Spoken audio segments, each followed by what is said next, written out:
What is going on, everybody? My name is Japes. Welcome back to episode number 4 of my Path to Power. Doing a little bit of work here on the web app. I am out to buy Handanovic, the goalkeeper from Inter Milan, as he is the best keeper in the Serie A. He's not that expensive right now, and anticipate his price to go up a little bit, seeing as how he seems to be far and away, or far and above the best keeper.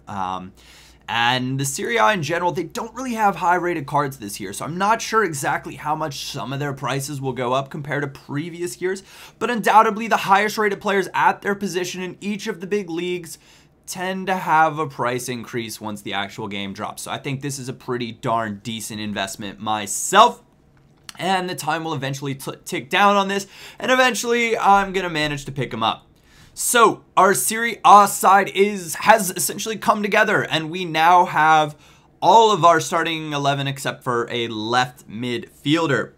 But that was okay. That was a problem that I could go out and I could solve pretty darn easily. And you're seeing just me going out there and searching directly for a left midfielder. And there are players that I'd love to get. Asamoah would be my number one. But I saw the Sanchez Mino and I thought, I'm pretty sure this guy has 5-star skills. I am interested in testing out to see how silvers will compare to gold players. So I went out and I searched him in particular. He's a 74 rated silver with pretty darn nice stats as silver cards go. Managed to switch it over for Torino. And I thought, all right, whatever. We'll just buy now on this one. If his price goes up, awesome. I can always sell this guy for at least 1,000 coins, I'd say. So I'm going to make my monies back on him.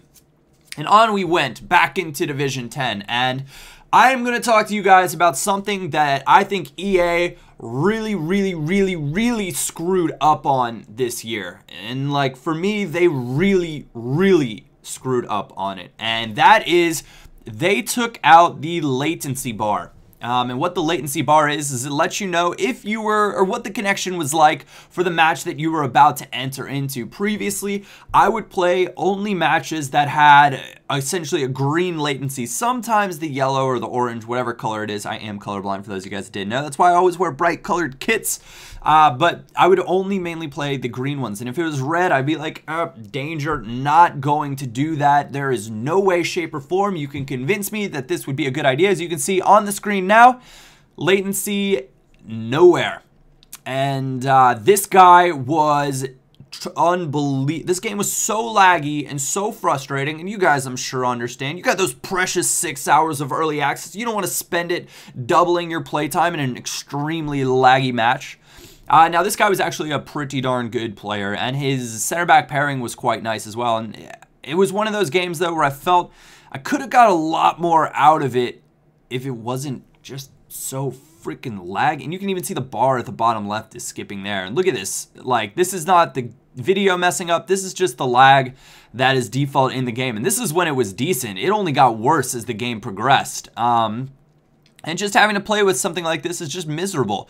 But Torres manages to get a goal, and I thought, all right, 1-0. All I have to do is kind of chill back. As long as I don't get any sort of like FIFA-esque errors, I am going to be A-okay in this match. And let me know in the comments section what you guys think about some of the, a change like the latency bar being removed. And somehow Tarap just runs like in between all of my defenders. But he makes a smart pass over to the side for an easy finish. And I'm not exactly sure who that was that knocked it home, but it does not matter. 1-1 now, and he's actually going to pick up another goal right here. He finds the open man, puts it there, and Sturridge slots it away into the corner.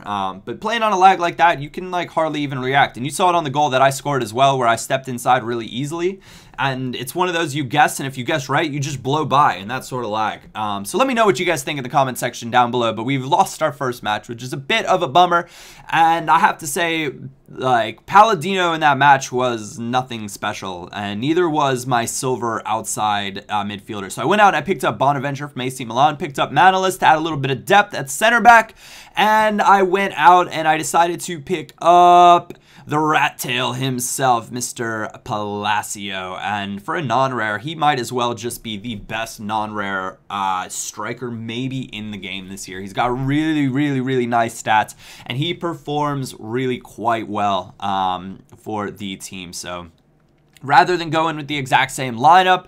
And we have Giovannis Fetfatsidis. For those of you guys that have been around for a really long time, you know that he was one of my favorite silver players ever in past FIFAs when he had 5-star skills. Now he's a right wing. He only has 4-star skills, but that's okay. I wanted to try him out. He's okay on the game. He's really not a right midfielder. He's definitely a right winger. We're coming up into this match, and I'm going to talk to you guys briefly about the loan system as well. It's a unique feature that EA added this year, and I think it's got some nice things. I like the try before you buy option, where you can, if you're really careful with your coins and you're not sure if you want to buy that big name player and shell out, you can play a game or two with that guy and see if indeed you do like him. The addition of Borja Valero to the side as well, I picked him up before, but he's just awesome. And he was awesome last year as well, but he's awesome in this game. I'm using him as a holding midfielder.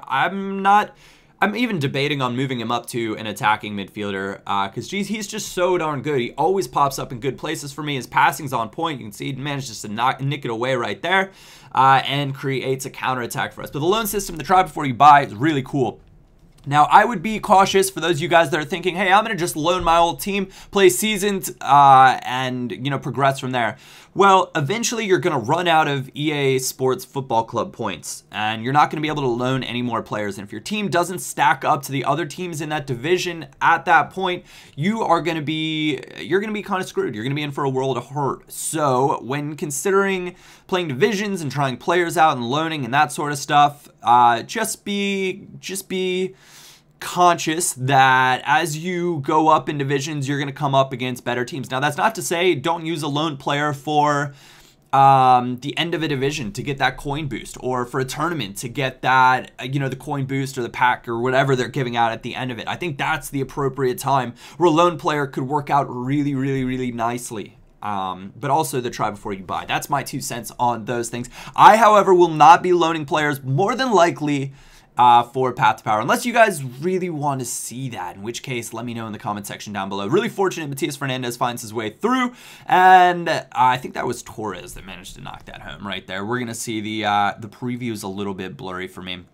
But he was done and dusted. He was on his way out. We have our first rage quit of Path to Power. Thank goodness for that. Or maybe that was Palacio. I don't know.